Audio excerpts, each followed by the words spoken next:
Kurangi untuk menambah. Kurangi kepemilikan. Tingkatkan kreativitas. Kurangi pembelian. Tingkatkan berbagi. Kurangi jam bersama TV. Tingkatkan jam bersama membaca. Kurangi bicara. Perbanyak diam. Kurangi keinginan. Perbanyak bersyukur, kurangi penjelasan. Perbanyak perbuatan. Kurangi stres. Perbanyak tertawa. Kurangi berpikir. Perbanyak rasa. Kurangi janji. Perbanyak memberi. Kurangi berkonsep. Perbanyak pengalaman. Kurangi menjawab. Perbanyak bertanya. Kurangi mencari keluar. Perbanyak pencarian diri ke dalam. Kurangi batasan. Perbanyak kebebasan. Kurangi bicara. Perbanyak mendengar. Kurangi analisa. Perbanyak usaha. Kurangi menilai.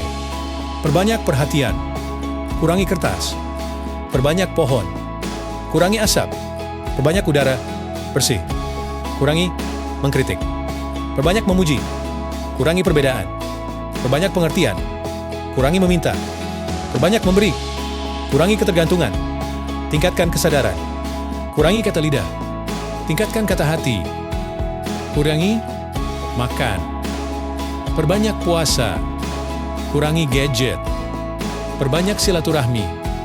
Banyak hal yang seharusnya bisa kita kurangi lagi yang memberikan manfaat nilai tambah.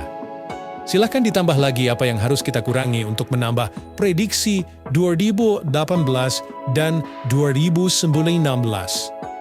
Sebuah berita dari istana bahwa petinggi KPK dipanggil Presiden Jokowi yang kemudian mengarahkan dengan mengatakan pembebasan dan kemenangan Setnov dalam putusan pra-peradilan harus segera disudahi agar tidak gaduh. Artinya, KPK tidak meneruskan lagi kasus dengan Setnov. Begitu, artinya kasus EKTP Setnov diabaikan begitu. Saya mendengar informasi ini sampai bengong. Pak Jokowi, nggak salah nih, kok jadi membela Setnov? Membela politisi hitam? Begini, ada apa di lingkar istana ini?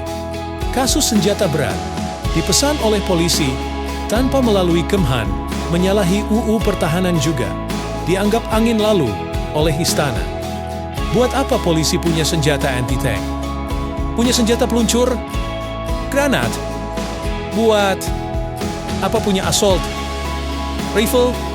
Senjata serbu untuk polisi? Dan beli banyak lagi? Membaca informasi senjata ini saja, saya sampai bengong, ditambah istana mengintervensi KPK dalam kasus IKTP, saya double bengong. Pak Jokowi, nggak salah nih, kok jadi membela Setnov, membela politisi hitam begini? Ada apa di lingkar istana ini? Lalu partai pendukung pemerintahan Pak Jokowi, PDIP, gencar berusaha mengkerdilkan KPK, berjuang bareng Golkar, yang berusaha menyelamatkan bosnya dari EKTP dengan serangan terhadap lembaga Fight Corruption. Juga didiamkan beliau. Ya sih, tanya kenapa? Yang saya bertambah heran, kok rakyat diam saja KPK digembosin dengan hak angket DPR, yang notabene partai pendukung pemerintah yang menggalang kekuatan. Apa karena diangguk Pak Jokowi, jadi KPK boleh dikerdilkan, agar EKTP tidak diteruskan?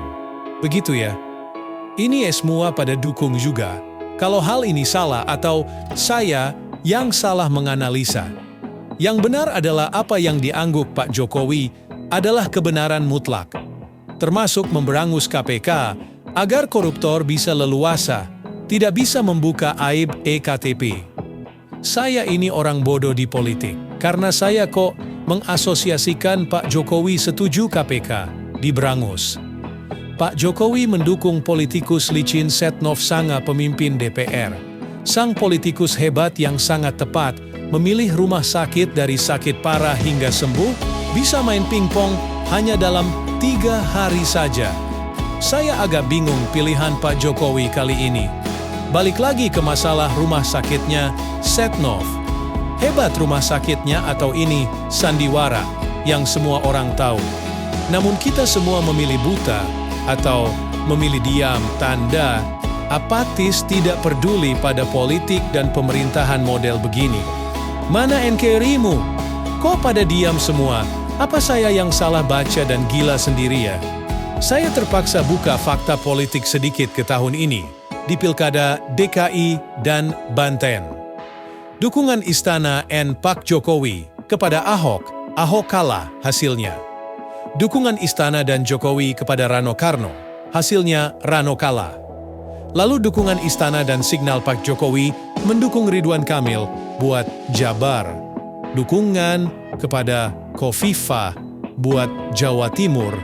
Kok saya menilai akan kalah ya? Ini saya saja loh yang menganalisa. Saya pasti salah lah, wong saya bukan politikus dan tidak terlalu kenal politik. Saya hanya menganalisa berdasar behavioral analysis, yang mana itu domain saya. Mengapa saya mengatakan Ridwan Kamil kalah dan Khofifah kalah? Padahal di Endore, presiden yang populer, karena partai oportunis pendukung Pak Jokowi sebenarnya partai pecundang yang hanya nempel di popularnya Pak Jokowi. Golkar, partai terkorup, mendukung Khofifah di Jawa Timur, pasti dihukum oleh masyarakat. Juga partai pendukung Ridwan Kamil, rasanya partai oportunis yang mendompleng popular Ridwan Kamil yang mengintip dukungan Pak Jokowi dan cari muka dengan mendukung duluan. Saya yakin hal ini yang membuat pemilih tidak jadi memilih Ridwan Kamil karena efek partai pendukungnya. Sementara Pak Jokowi kesannya kuat sekali akan pakai Golkar sebagai partai utama karena merasa bisa mengendalikan ketimbang mengendalikan sang ibu mega perjuangan. Percaya saya, miring ke Golkar yang sekarang beresiko karena rakyat bisa menghukum partai ini dengan tidak memilihnya. Miring ke Partai Merah juga sama, sedang diasosikan pendukung PKI karena banyak anak turunan PKI di sana. Ini hanya gosip tetangga loh. Kebenarannya perlu diuji. Duh, serba salah berpolitik di zaman sekarang ya. Insight Taitrias Kiyas. Kalau benar, di 2018, Khofifah kalah dan Ridwan Kamil kalah seperti fenomena Ahok, maka apa yang terjadi di 2019? Sebaiknya Istana bangun strategi jangan seperti sekarang yang meniru fenomena Ahok, terlalu percaya diri. Terlalu percaya diri, karena terpesona popularitas Pak Jokowi, sehingga banyak politikus hitam yang bermain mendukung Pak Jokowi. Didiamkan Pak Jokowi. Rakyat Indonesia tidak suka hal itu. Tidak suka kejumawaan. Secara behavioral, kebanyakan orang Indonesia pemilih underdog. Pak Jokowi tidak jumawa, tapi orang di sekelilingnya dong, lihat gaya mereka. Kembali ke underdog, belief system tentang pemilih, lebih suka memilih underdog, lucunya itu adalah collective belief dunia. Apa buktinya? Kembali saya tuliskan pengalaman saya di kampus dulu. Saya dan senior saya John Buchanan JB orang yang sangat liar. Karena otaknya selalu ada saja eksperimen dari dirinya. Suatu hari kami mengejalan eksperimen kelas psikologi sosial. Maka saya sebagai asistennya dapat tugas bertanya kepada responder. Saya pernah tuliskan behavioral study ini, namun saya ulangi lagi penulisannya agar pemahaman logika analisa di atas bisa masuk dan dipercaya. Eksperimen yang kami lakukan sederhana. Saya membawa sebuah kertas. Dalam kertas tersebut ada dua buah lingkaran. Yang satu besar, yang satu kecil. Yang besar ditulis negara A, yang lingkaran kecil negara B. Saya akan menyetop siapapun yang minat jadi responder. Saya bertanya ke mereka para responder. Excuse me, there are two countries in this map. Country A and Country B. Saya pun menunjuk ke gambar tersebut.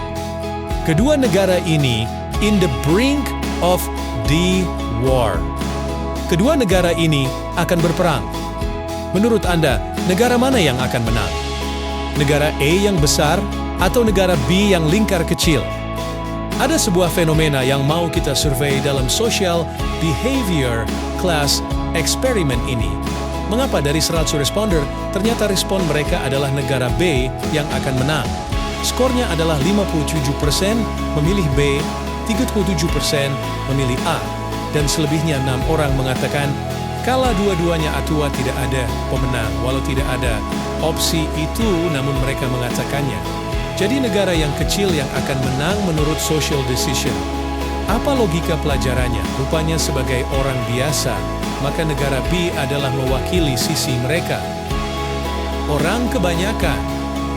Karena itu ketika berperang mereka mengharapkan orang kecil, orang susah, kaum kebanyakan yang tertindas yang menang. Sekali lagi ini kita survei di kelompok street people di kampus kami. Tetapi kami tidak begitu saja ambil data bulat-bulat menjadi kebenaran hakiki. Tidak. Di lain kesempatan kami ke sebuah lembaga di kota San Francisco, ke kantor pemerintahan. Kami bertemu dengan semacam House Representative atau DPR di California, sekitar 40 orang ketika kami tanya negara A yang besar dan negara B yang kecil yang akan menang perang jika keduanya berperang, maka respon mereka 80% mengatakan A yang akan menang. Di kalangan manusia, jadi atau manusia superior, pandangan terhadap gambaran besar kecil berbeda. Tetapi moral lesson, tulisan kali ini adalah, yang banyak di pemilihan pilkada atau pilpres, kan kaum kebanyakan. Maka jawabnya bisa sesuai dengan behavioral analysis, bahwa collective belief manusia mendukung underdog. Oke, mohon maaf sekiranya tulisan kali ini terlalu memihak atau anti penguasa yang populer. Maksud saya hanya mengingatkan, sayang beliau ditempeli. Banyak noda hitam cipratan perilaku orang di sekelilingnya yang terus didiamkan. Moga-moga saya kali ini salah ya, Baik, kita lanjut chapter berikutnya ya. Jangan lupa like, komen, dan share.